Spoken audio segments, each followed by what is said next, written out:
1943. Chapter 3. The war is not going well.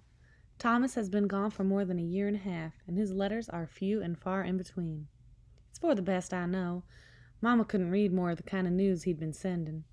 We'd barely started fighting Japan when Germany and Italy jumped on top of us, too. The whole world's gone to war. Thomas is a field surgeon for the colored infantry in the South Pacific, where we're fighting the Japanese. I don't know how he gets along. He survived the Battle of Midway just months after enlisting, and we thanked our lucky stars. But our Thomas is still on the other side of the world, where boys are dying like flies in the August heat. This war looks like it's here to stay. There's more work now that the war effort is on. In addition to the Wilsons, Jolene and I are cleaning for the La Roche and the Thibodeau family on Camp Street. The money's good, but I'm not any closer to Chicago. Daddy's Jenny is up and blocks in the barn for the time being. Airplanes and fuel are reserved for the war effort, not for colored girls who dust crops without their licenses. There's not much else for me to do these days except for clean houses and keep my promise to Thomas. For 2 whole days, Jolene and I do nothing but collect silk stockings from all the women we work for and turn them into the Army Parachute Program. Jolene looked like to die when she had to give up her sackful, but it's for a good cause, so she's being stoic about it. Seems there's a different way to help every day. Mama's been saving up all her bacon grease because the military says they can use it to make ammunition and medicine. I don't know how bacon fat can kill a Nazi unless you feed it to him by the bucketful, but they've got some use for it anyway. Mama likes to think Thomas has cured some sick soldiers with the grease she donates at the butcher shop. Even Grandy has gotten into the effort, turning in the spare tires from our tractor. Rubber was one of the first things to be rationed, and any little bit that's non-essential goes into the war machine. With everything so rare these days, the government has issued ration books through the elementary school. Mama and I got ours from Abel's teacher, Mrs. Marvin. She checked our names off her list and gave us 4 little books at 28 stamps each, 1 book for everybody in our family. Every time we buy a ration item, the cashier rips out a stamp to show we've used up our share. Just before Christmas, they added coffee to the ration list. Today, Mrs. Wilson gives me and Jolene her ration book to get her some sugar. I thought about what you said, Ida. I'd better get it now before the wells run dry. I was actually only repeating what Mama had said to me the week before. Rationing's got her remembering what she learned in the Depression. Stock up, Ida May, or you'll be like that grasshopper come wintertime. I nod at Mrs. Wilson and smile. That's right, Mrs. Wilson. It'll keep in the cupboard real nice anyway. You girls run along and let me know if you see anything else that might be getting low. The day is so humid our dresses stick to our skin the minute we step outside. Jolene and I walk the 3 blocks to our corner grocery store, swinging our grocery bags over our shoulders. Why the long face, Miss Jones? Jolene asked me in a joking voice. Nothing, I guess. We got another letter from Thomas today. Jolene shakes her head. I wish I had some fine young Negro writing letters home to me, she says with a cluck of her tongue. I roll my eyes. Jolene, we're talking about my brother here, I remind her.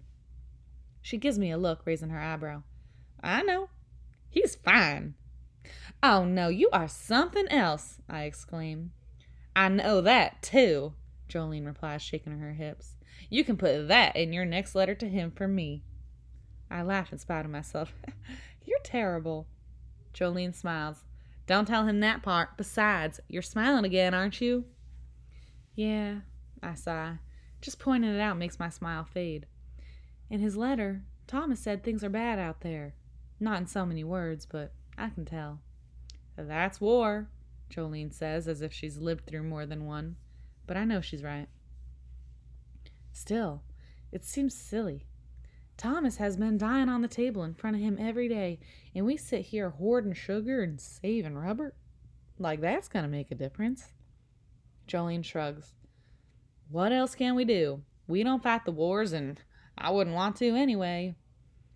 Nobody wants to, Jolene, but don't you think we could be doing something more? There are nurses overseas, and there's the Women's Army Corps. These women must be doing something to help out if the Army's using them. Jolene swings her bag onto her hip and fixes me with a look. Now, I know you're not thinking of joining the WACs.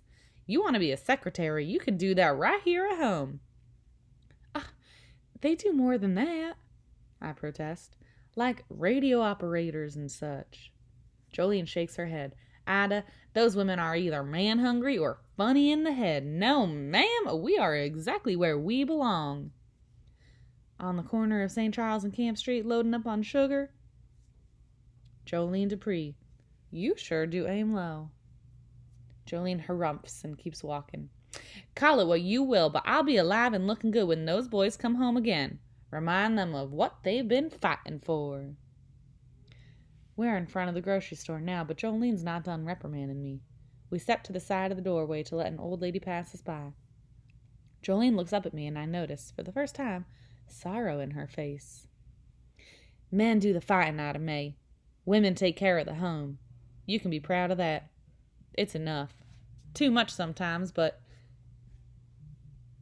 it's more than enough. We stare at each other in the afternoon light. The door to the market swinging open and shut as other women clutching their ration books go by. I'm just worried about Thomas, I say finally. I know, sugar, but it doesn't do much good. You remember that Danny Taylor from school? Of course, I nod. He's still doing row work for the city? Nope. I heard he shipped off last month, headed to France. A shadow crosses Jolene's face. I think about the last time we saw him. I should have been nicer to him. We stand together a little longer in the thick heat filtering through the leaves of live oak above us. Missus is waiting, Jolene finally says. We go into the store to stock up on sugar for the Wilsons' morning coffee. The sorrowful mood from the afternoon is still sitting on me when I get home. It's too warm to cook inside the house. Mama and Grandy are cooling their heels on the front porch. In the kitchen, I find the ham sandwich Mama has made for me from Sunday's supper and eat it quietly with a glass of milk. The newspaper is lying on the table. I haven't read the front pages in months.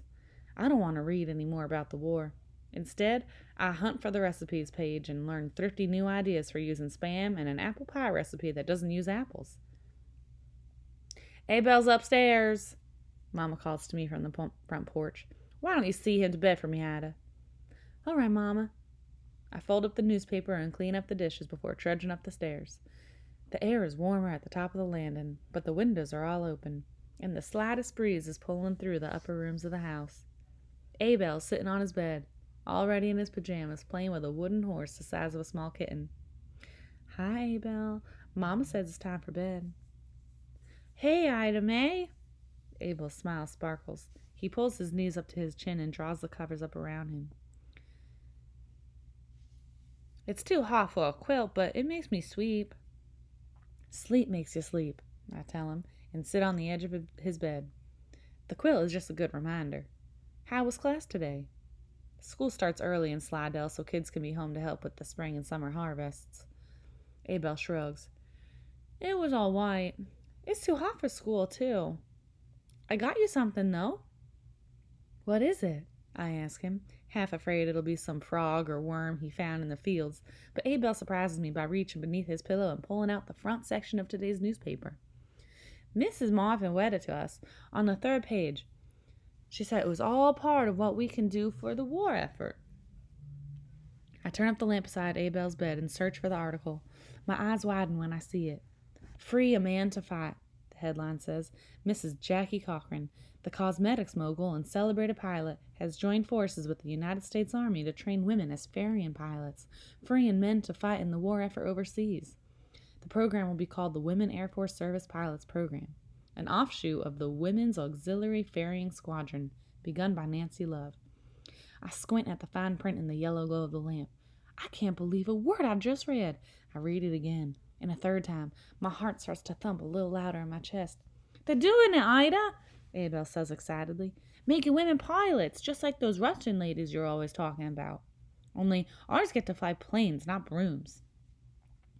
Well, I'll be, I say, but my mind is 1,000 miles away at Sweetwater, Texas, where the training is taking place.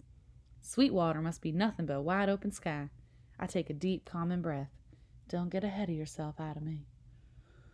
You could do it, I bet, Abel says, yawning.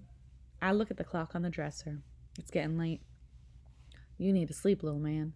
I kiss Abel on his smooth brown forehead and again on his cheek. You're something else, I tell him. I kiss him again until he starts to squirm.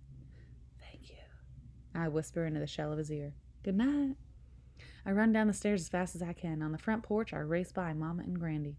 I'm going to Jolene's, Mama, I call out as I pass by. I'll be back before 10. 10? I hear Mama say.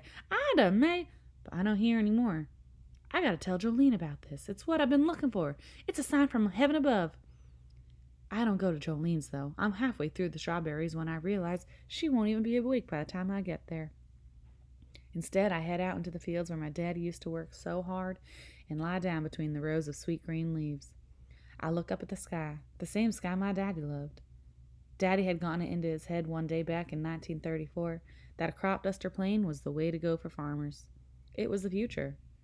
Sure, they'd only been around a few years. They were dangerous, and quite frankly, only a handful of colored people knew how to fly. Yes, there was Bessie Coleman. She was one of the first, and a few people up north, but in Slidell, Louisiana, heck, in all of the South, not a single colored man or woman could fly. So Daddy went north. I was only 11 years old. Thomas was 14, and Abel was still a bump in Mama's belly. Mama was mad that Daddy was leaving her on some fool's errand, as she put it. That's the year Grandy came to live with us. He looked after us and the farm while Daddy was away. Even with her own daddy there, Mama was lonely. Airplanes were dangerous, and she was scared. She dressed in black the whole time she was gone, practicing to be a widow, she said. But Daddy had his ideas and wouldn't let them go. He took the train up to Chicago and enrolled in the Aeronautical University, a new flying school set up by 2 colored men that were also licensed engineers. Daddy worked his tail off, he told us in his letters. At the end of 500 hours of hard work, he was licensed to fly. Daddy came back in a whirl of dust and wind with a trailer carrying his big surprise. I remember that day like yesterday. Daddy was waving his hat like a circus ringmaster, looking tall and handsome. Mama was big as a watermelon with Abel, and Thomas was scowling. He was still mad at Daddy for making Mama unhappy. I was so excited I shifted from foot to foot in my gingham dress. It was, Daddy told us with a wink, a solemn occasion. Once we were all gathered round, he whipped off the tarp, and ta-da! There she stood in all her glory, Daddy's very own plane. Her name was Jenny, actually a Curtiss JN-4. It was the same kind of plane Bessie Coleman had flown in, Daddy told us proudly. It was also the plane she was flying in when it malfunctioned and she died, Mama added. Daddy didn't mind, though. He was like a sunny day that could not be dimmed by clouds. After much fanfare and a thorough once-over of all the moving parts, he took us up in that Jenny one by one. Grandy went up first, serious-faced and silent. When he landed, he declared that it would be a good way to spray the crops, rather than have to worry away crickets and cicadas by hand. Thomas came back down smiling, and even Mama went up, though she swore that Abel was born early because of the fright that flying gave her. Me, I went up last, and I never wanted to come down again. First the driveway, then the farm, then all the fields of cotton and alfalfa, and all of Slidell dropped away, until it looked like the quilt on my bed, big patches of green and brown, stained with shiny swampland here and there. For the first time in my 11 years, I felt like a giant, like I was tall as the sky. So whenever Daddy was willing, I flew with him. A few of the farmers in the area saw Daddy flying, and when they weren't asking for rides, they paid him to treat their crops too. It was at my daddy's need that I first learned to fly, naturally. As I got older, I read his school manuals, took the same tests he did, and I was good. He told me so. Good enough to get my own license and be a genuine pilot. After he died, I kept up the crop dusting work. I felt close to Daddy every time I flew. The war put an end to my flying days. Until today. The stars twinkle down like giant fireflies, and the fireflies in the field hover above me like tiny stars. Abel's newspaper story is still in my hands, the ink staining my fingertips. I take a deep breath and smile. Daddy, I'm going to be a pilot in the U.S. Army, I whisper. Your little girl is going to fly again. She is going to fly.